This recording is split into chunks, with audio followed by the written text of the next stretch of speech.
So obviously here today with Shad Ogie and Joe McAnuff both signed new deals. What are your thoughts on that? Absolutely delighted. It's been an extremely strange period, and I'm sure a tough one for lads all in general that are out of contract. But absolutely over the moon first and foremost, to separate them. But with Joby, he's been at the club pretty much since I came back.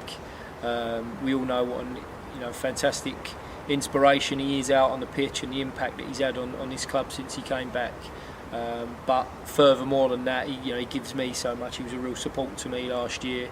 We built up a really good relationship, and I'm delighted that he's he's signed and he's agreed to stay another year. So I think he'd be a massive influence on the group. And with Shadrach, polar opposites of their career. Young boy with it all to come in front of him, and we feel that he will be very much another one of those players that we'll look back on in time as a player that came through our academy and goes on to have a very good career. So I'm really excited for both of them, albeit at totally different stages of their career, which is a great thing to be part of as a manager. So obviously on to Shad Ogie, signed a 2-year deal here. He's been out on loan at Dover this year, and at the age of 18 playing in the National League. It's quite a good achievement because you don't really tend to see too many youngsters coming through there. So what is he like as a prospect? He's exciting. I think that is an incredible part of a player's development. We've had that experience of having someone like George Marsh here this year, and it's all relevant dependent on the club that you're at. And we all know what an unforgiving league the National League is. So we knew that we were throwing Shad into the deep end a little bit, but we also felt that he had the qualities to do it, but he needed to go out and understand and learn what it was like to be in front of a crowd, to have the responsibility of playing for 3 points on a Saturday that he's never really experienced. We obviously dangled Shad in front of the crowd and showed our supporters what he was all about last season when he played in the leasing.com games. But we felt that him going out on loan, it was going to extend his learning, speed up the process, and I think he'll come back a little bit more aware of what playing real football is all about and learning from that tough experience, but one that he really embraced. It's a real proud history here with the academy graduates coming into the first team. So obviously another one in a long line of player to commit his future to the club. It must be really proud for you as a manager to kind of continue that tradition.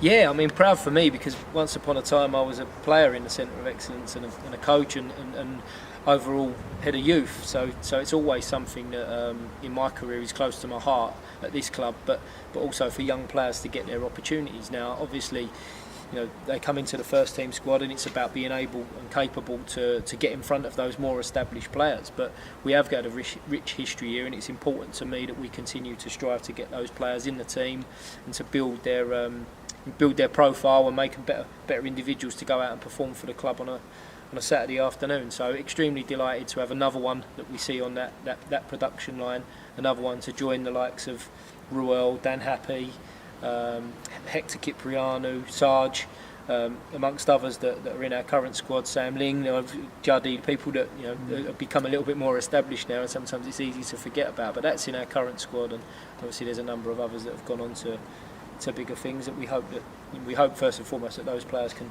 take us and this club to. Absolutely. We talk about your current squad and going into next season, I think Orient compared to maybe a few other clubs at our level have got the core of that squad still together for next season. So for you as a manager, how important is that to go in knowing you don't have to make a load of signings to put together? I think in these circumstances it's going to be valuable to us. I think there's a number of clubs out there at the moment who'll be looking to recruit players in double figures, and that's exciting for a coach, that's exciting for a supporter. But I know only too well that when I walked back into this club 3 years ago that we only had 9 players, and the recruitment process was tough. And then integrating and then getting people to understand what you want is very, very difficult during a pre-season, especially after having the time off that everyone's had. So although we're not going to see the door swinging and people coming in and out of it over the summer, I do feel that we're going to have a real opportunity to build something. We finished the season in a good manner. Our form was positive and our form was of a good nature, and we were looking up rather than behind us. So we feel that we're going to come back in that positive frame of mind and use the fact that we've got familiar faces and a familiar group together to really build and kick on. Finally, just being here today and getting some player signs, does it start to feel like things are getting a bit more back to normal? Yeah, I've forgotten what that feels like, but the juices do get flowing as soon as I pull up and the car park opens to come into the stadium. is a real buzz and it's exciting. I've been trying to keep my finger on the pulse and make sure that we're best prepared to come back in. But when you do come into the building and see a few familiar faces, you get to sit on the side of the pitch. It does start to get you excited again. And I'm sure I speak for so many people that this place means so much to people's lives and has done for as long as most people can remember. So it's a case of now, crossing our fingers, hoping that the return date from a pre-season perspective, from my point of view, but I know that ultimately from a supporter's perspective, that first game of the season comes around, and ultimately that hopefully they're allowed in to watch it. Yeah, well, I actually will ask just one more question, because with that, obviously, Leyton Orient supporters have been really good in terms of the support of the club, as ever.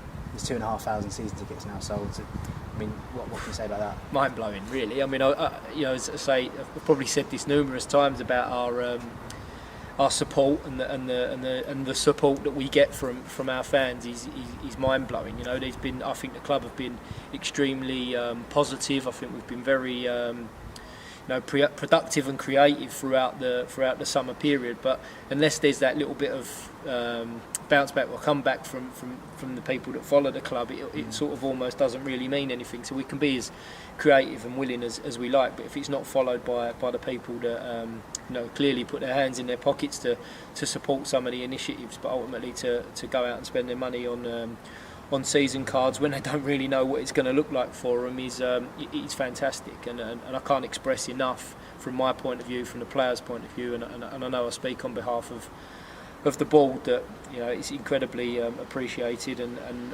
what we'll be doing is working out as hard as we possibly can to repay all of that support that's been shown to us.